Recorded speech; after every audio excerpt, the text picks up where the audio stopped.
Hello everyone, and welcome back to our deep dive into the Vietnam War. Today, we're tackling a pivotal moment, a turning point that plunged the United States headfirst into a full-scale conflict. This is the story of escalation. Driven by the controversial Gulf of Tonkin incident, let us set the scene. It is 1964. America's involvement in Vietnam is still relatively limited. There are military advisors on the ground, but no massive combat troop presence. The political climate back home is tense. President Lyndon B. Johnson, or LBJ, is facing an election year and wants to appear strong on communism without dragging the country into a major war. But the situation in South Vietnam is deteriorating. The government is unstable, and the Viet Cong are gaining ground. LBJ is caught between a rock and a hard place. He needs a reason, a justification, to take more decisive action. That justification arrived in August 1964, in the waters of the Gulf of Tonkin, off the coast of North Vietnam. The official story, the one that was told to the American people and the world, began on August 2nd. The USS Maddox, an American destroyer, was conducting a signals intelligence patrol. According to the U.S. Navy, it was in international waters when it was attacked by 3 North Vietnamese torpedo boats. The Maddox fired back, and with help from carrier-based aircraft, it repelled the attack, damaging the North Vietnamese boats. Now, this first incident is generally accepted as having happened, though there is debate about whether the Maddox had first provoked the North Vietnamese by encroaching into their territorial waters. But it's what allegedly happened 2 days later, on the night of August 4th, that truly lit the fuse. On that stormy night, the USS Maddox, now joined by another destroyer, the USS Turner Joy, reported that they were under attack again. The sailors on board reported seeing torpedoes in the water and enemy vessel contacts on their sonar and radar. 4 hours, the 2 destroyers maneuvered wildly, firing at unseen targets in the dark, chaotic sea. Back in Washington, the reports were coming in real time. President Johnson was briefed, and the initial news seemed clear. A second, unprovoked attack on American naval vessels. This was the moment LBJ needed. It was portrayed as a direct act of aggression by North Vietnam against the United States. It was the perfect justification for a massive military response.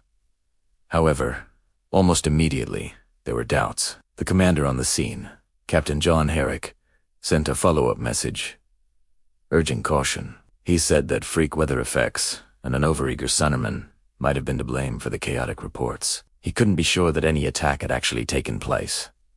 The crew of the Turner Joy was uncertain. No one had visually seen any enemy boats or torpedo wakes. The evidence was shaky at best. But in Washington, the wheels were already in motion. The initial reports of an attack were what mattered. The doubts were downplayed, and in some cases, completely ignored. Defense Secretary Robert McNamara assured President Johnson that the attack was real, despite the conflicting evidence from his own naval commanders.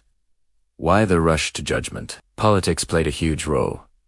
LBJ wanted to look tough. He didn't want to be seen as the president who lost Vietnam to communism, just as Truman had been accused of losing China. With the election just a few months away, he couldn't afford to look weak. This incident provided the political cover he needed to escalate American involvement. So, on the evening of August 4th, President Johnson went on national television. In a solemn address, he told the American people that North Vietnam had conducted repeated acts of aggression against U.S. forces. He announced that retaliatory airstrikes were already underway against North Vietnamese naval bases. He framed it as a necessary response to defend American lives and honor. The public and Congress rallied behind the president. Patriotism was running high. Just 3 days later, on August 7, 1964, Congress passed the Gulf of Tonkin Resolution. This resolution was incredibly significant. It wasn't a formal declaration of war, but it gave President Johnson sweeping authority to use all necessary measures to repel any armed attack against the forces of the United States and to prevent further aggression. Think about that phrasing. All necessary measures. It was essentially a blank check. Congress had handed over its constitutional power to declare war to the executive branch. The House passed it unanimously, 416-0.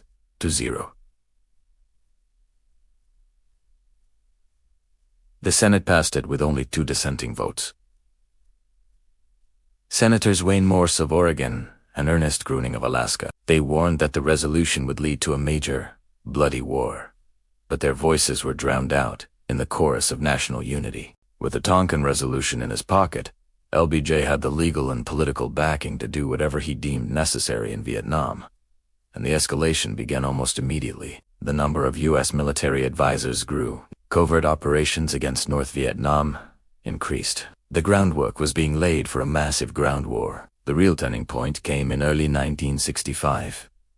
Following a Viet Cong attack on a U.S. Army barracks in Pleiku that killed several American soldiers, LBJ authorized Operation Rolling Thunder. This was a sustained, large-scale bombing campaign against North Vietnam. It was meant to cripple their ability to wage war and force them to the negotiating table. It was initially planned for a few weeks, but it would last for over 3 years, dropping more bombs on Vietnam than were dropped in all of Europe during World War II.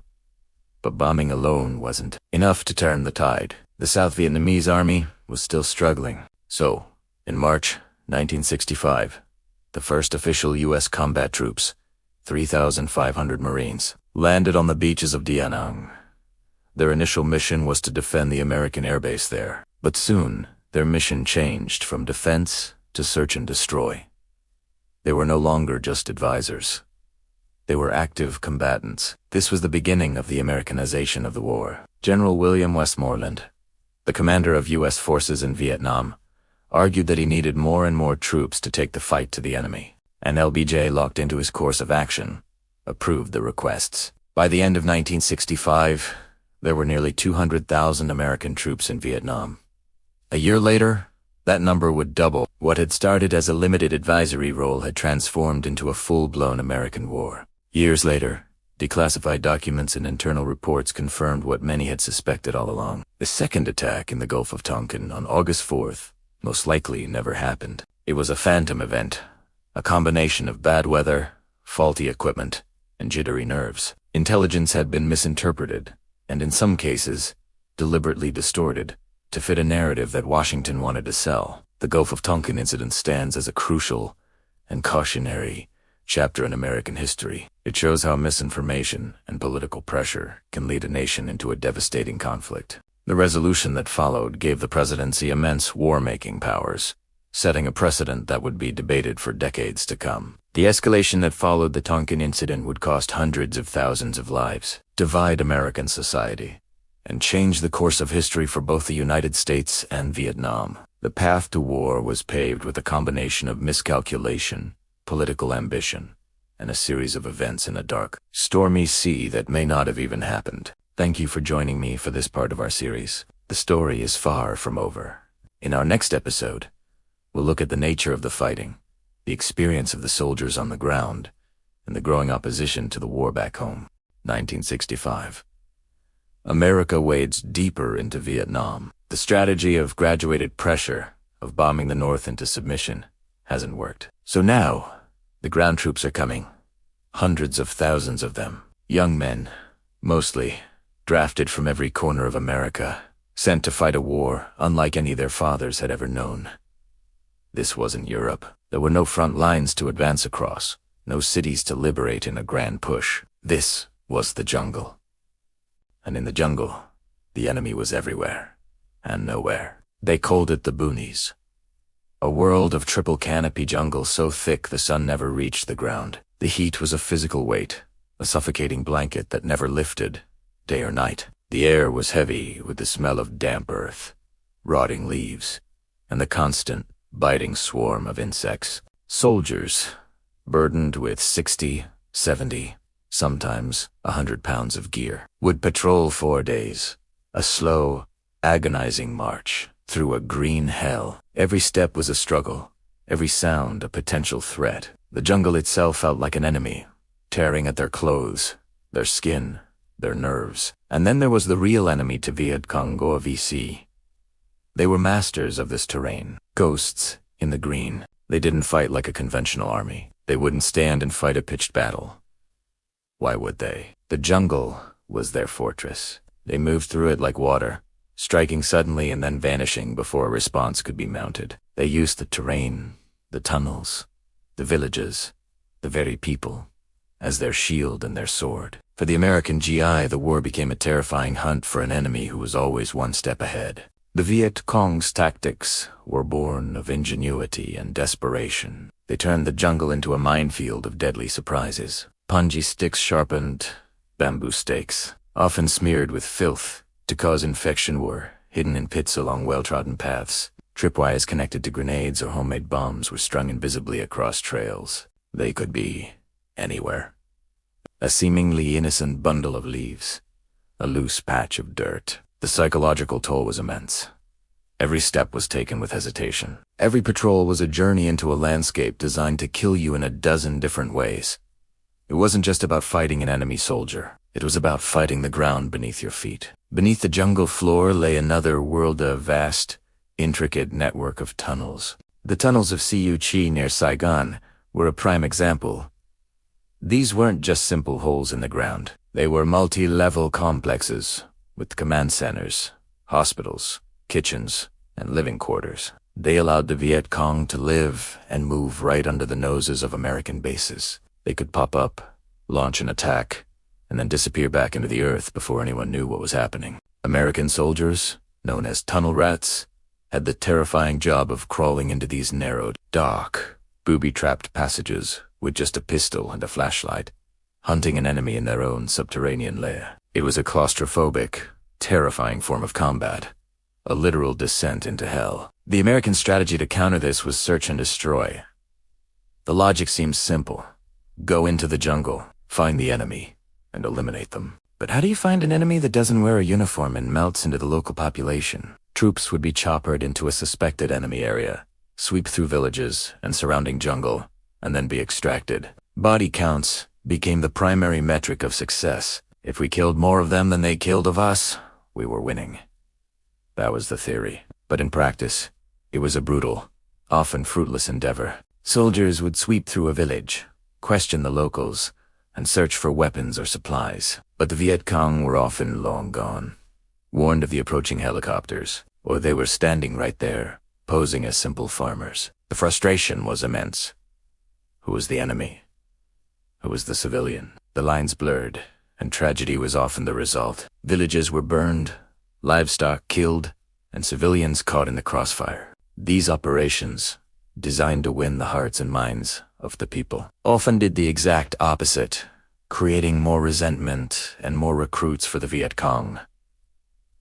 The phrase, "we had to destroy the village in order to save it," became a dark iconic summary of this tragic paradox. In this chaotic environment, a new icon of warfare rose to prominence. The helicopter, the UH-1 Huey, with its distinctive whump-whump sound, became the symbol of the American war in Vietnam. It was the cavalry, the ambulance, the supply truck, all rolled into one. Helicopters inserted troops into hot landing zones, a terrifying ballet of machinery and gunfire. They provided life-saving air support, raining down rockets and machine gun fire on enemy positions, and they performed medevacs, whisking wounded soldiers from the battlefield, giving them a chance at survival that would have been impossible in previous wars. For the grunt on the ground, the sound of an inbound Huey was the sound of hope. A lifeline in a war that offered precious little of it. By 1967, America had been fighting this jungle war for 2 years. Hundreds of thousands of troops were in. The body counts released by the military command in Saigon painted a picture of steady progress. But on the ground, for the soldiers hacking their way through the jungle, it didn't feel like winning. They fought bravely, they endured incredible hardship, and they won firefights. But they weren't conquering territory. There was no front line moving forward on a map. They would take a hill one day, only to abandon it the next, and have to fight for it all over again a week later. It was a war of attrition, not of progress. A war measured in kills, not in kilometers. And the enemy, despite suffering enormous casualties, kept coming. They were fighting on their home soil, for a cause they believed in, and they were willing to endure unimaginable losses to achieve their goal of a unified Vietnam. For the American soldier, the objective was often just to survive their 1-year tours of duty and get back to the world. This fundamental difference in motivation was a powerful, unseen weapon in the Viet Cong's arsenal. This was the nature of the Jungle War from 1965 to 1967. A grinding, brutal conflict with no clear path to victory. America. Its immense technological and military superiority was being neutralized by the terrain and the tactics of a determined guerrilla enemy. The confidence of the early days was beginning to crack, replaced by a growing sense of frustration and doubt. The light at the end of the tunnel, which politicians spoke of, seemed to be getting further and further away. The war was far from over, and its most shocking and divisive moments were yet to come. If you want to watch the next chapters of the Vietnam War, don't forget to like, share, and subscribe to Whispering History Tales. Thanks for watching.